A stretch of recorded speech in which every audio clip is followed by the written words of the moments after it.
What is up, guys? It's the Sound Alchemist, and I'm back at it to bring you more 40 facts on the Warhammer 40k universe. And it is time. After, I think I'm like 3 months late. But anyway, here is part 1 to the Gathering Storm Rise of the Primarch storyline. So basically, I had to summarize because there's a lot of stuff that went down in this book. Really awesome artwork, by the way. I greatly recommend you guys pick up this book. In my opinion, it's not the most action-packed, but it does have Guilliman, so get it for that reason alone. Pretty awesome stuff, though. Anyway, let's dive into the lore for Rise of the Primarch, Part 1.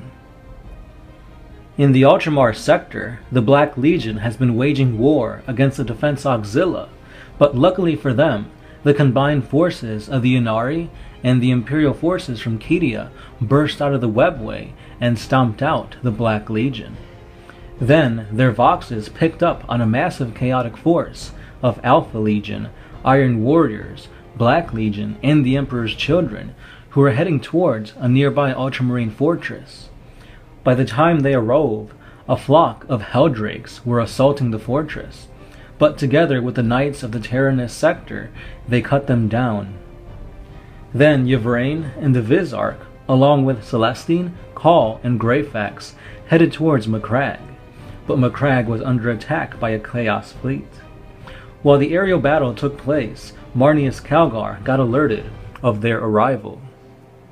Luckily for our heroes, they broke away and managed to meet with Calgar. The Lord of Ultramar, Calgar, said that he had no knowledge of who Belisarius Cawl was, and he rose his arms at the Archmagos. Cawl said that he didn't come here for Calgar, but instead he came here for the real Lord of Ultramar, Roboute Guilliman. Celestine tried to calm down the Ultramarines, but she too had guns pointed on her. Finally, Chief Librarian Tigurius arrives and explains to Marneus Calgar that he has been getting visions of war and destruction, and that these travelers have an important mission to accomplish. Reluctantly, Calgar agrees, but he says that they must be accompanied by heavy guard if they were to meet Guilliman. They enter Guilliman's chambers, and Cawl reveals to Calgar that before Guilliman's battle with Fulgrim, he tasked him with 2 great labors. The first being to construct a suit of armor with life support built into it. And then Yvraine spoke up and says, in order to give life to Guilliman, again he must first die. Now this had all the Ultramarines up in arms. They almost fired on the Eldar, but Chaos Raptors stormed in. They quickly spread out and attached teleportation beacons around the shrine room. In a flash, Black Legion Terminators arrived. A massive battle commenced, but luckily, with all the commotion going on, Calgar noticed that Cawl, Yvraine, and Tigurius had made their way over to Guilliman.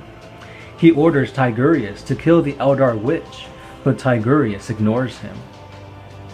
Just before Calgar can stop the Eldar, 3 Dreadclaws comes crashing in, and they unleash a horde of Khorne Berserkers into the fray. But luckily for our Imperial forces, a burning blade mows down a great deal of them. The Primarch has risen.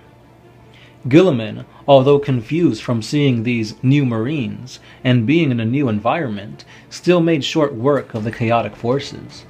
Everyone stood in awe at the sight of their Primarch, and soon Vox messages rang out of Guilliman's return all over the Ultramar system. And the forces of Ultramar were then invigorated with a new sense of hope. How and why was Guilliman back? None would dare ask. Guilliman requests control of the Ultramarine forces from Calgar, which he agrees to, and quickly, due to the tide of battle, it is now turned in their favor. Many battles in the Ultramar system are won, and a celebration is held for Guilliman. Guilliman is then appointed Lord of Ultramar and Master of the Ultramarines.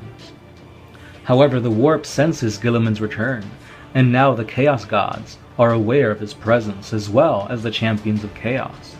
Lucius the Eternal, Mortarion, and Lords of Change all begin their plots to kill him, while the forces of Khorne begin their attack on idiot worlds in order to get their patron god's attention, to give them an answer against Guilliman. But all Khorne orders is for his skull. Abaddon the Despoiler gets word of his forces which are losing on Ultramar, and in response he summons Kairos Fateweaver to deal with the Primarch. Mortarion then unleashes 7 new diseases into Imperial space, and Magnus the Red is ready to deal another punishing blow to the Imperium after he beat down the Space Wolves. Even Chaos Demons take to arms, ready to plunge their bloody claws and fangs into this ancient warrior. For this is the 41st millennium, and there is only war. After being appointed War Master, Guilliman learns of all the events that have transpired in the past 10,000 years, and his heart aches at what he hears. "We've failed, Father," Guilliman says. "We've failed you as you failed us, and even worse, we've failed them all. Did Horus not say you sought godhood? How he would laugh to see the Imperium now. Why do I live? What do you want with me? I've put everything into our dream, and look at what they've done. It's become an empire of fear, hate, and ignorance. I would have been better to burn in Horus's fires than to see this."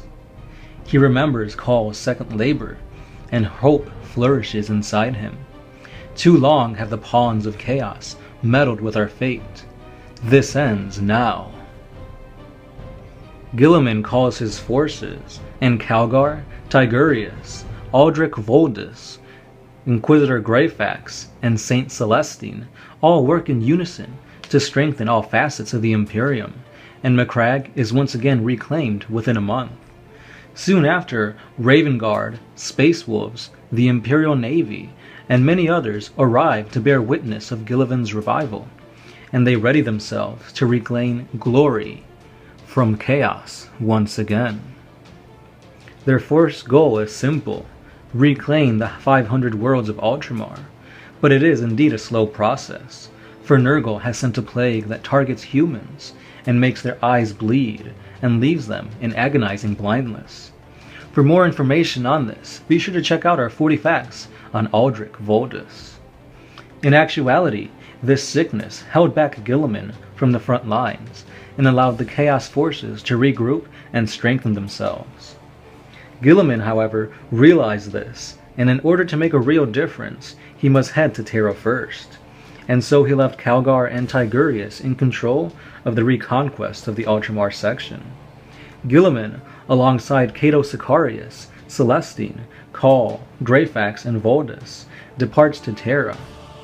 It was at this time that Yvraine and the Vizarch bid their farewell as well, promising to meet one another again in the future. And this is where the Terra Crusade commences.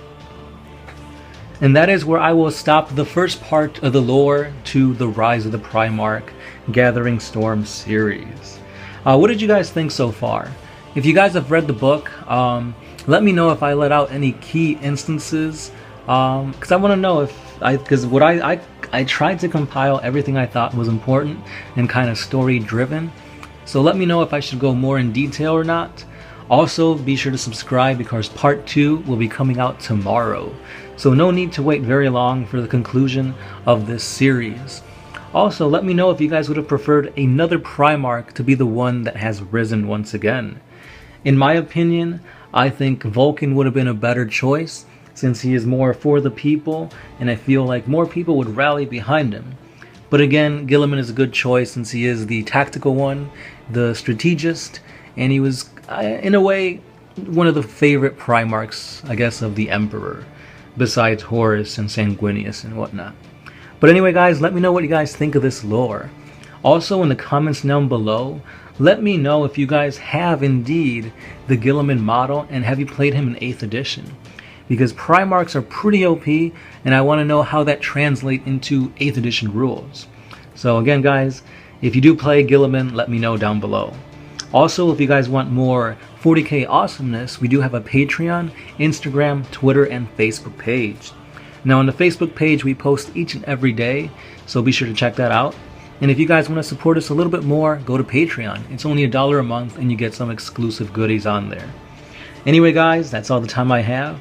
I have been the Sound Alchemist, part of One Mind Syndicate, and I'll see you guys with the conclusion tomorrow.